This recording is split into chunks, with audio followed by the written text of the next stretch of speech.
Gerald in Tomball has a question about remodeling his shower. Well, he's just getting started replacing that puppy. He's going to get rid of the tub and do the shower thing. He's a trifection dream come true, except he's doing it himself. Okay. Gerald writes, I removed the tile and tub and found the sheetrock was wet in quite a few places, so I've removed all of it as well. And it also had a fur down above, he said, the tub, and he got rid of that. Okay. And he sent us a mid-action shot of his project here. He's really... Well, he's got it out. He's gone. Good. Anyway, so he says there were 2 layers of sheetrock back here, Tom, under the old tile, and he wants to know, do I need 2 layers when I rebuild it? And what is the best material to put on the walls? He says, HardieBacker, Durock, Wonderboard, what? So what's your advice for him in finishing this project out? Okay, well, I'm assuming you're going to do tile. So I'm going to go with that assumption, or some kind of stone or something, make it look really nice. HardieBacker is one of the best on the market. And that you wouldn't need 2 layers. 1 layer is fine. And so I would probably go with that. Now, the other 2 products we used for years before Hardie was even available. And they are good products, but not as good as Hardie, because Hardie actually has a greater resistance against water penetration through it, hydraulic pressure getting through it. So it's a really good product, and it's easier to work with. And that's the Durock and the Wonderboard, man, that stuff's tough to cut and score and snap. It's pretty hard to work with.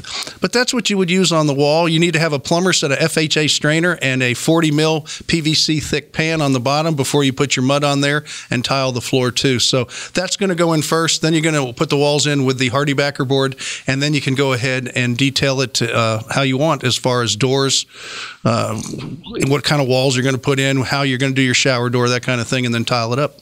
I'm thinking if he had 2 layers of sheetrock back there, and one of those probably that green rock or whatever, probably. I think what happened was they made the opening too big, and they put sheetrock on, then they put the tub in after the sheetrock, then they put another layer to sit over the edge of the tub. That was done quite a bit. You didn't need the 2 layers, and it probably was green rock. If it was, it still is not very good. It wasn't meant for wet areas, so that tub area shower combination never had a chance to last a long time. What I'm getting at is, if he's not going to put all that in, he's just going to put you're going to take that HardieBacker right to the stud and put Absolutely. The stuff. Okay, just understand. And I can tell it's a exterior wall, so go ahead and insulate it too, because I saw the window up on the top.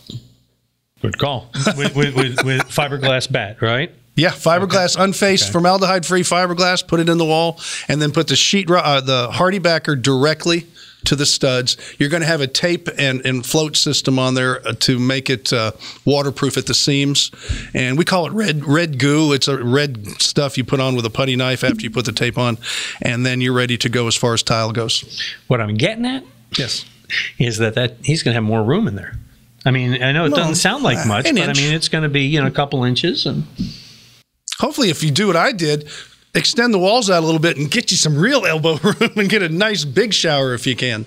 Make it bigger, because he made his J.J. Watt size.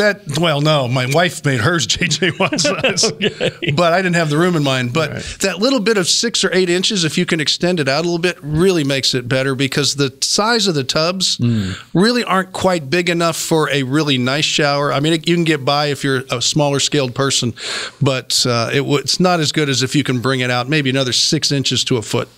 Tom size. All right. You want some Tom size answers? Just send us your questions at HomeShowRadio.com.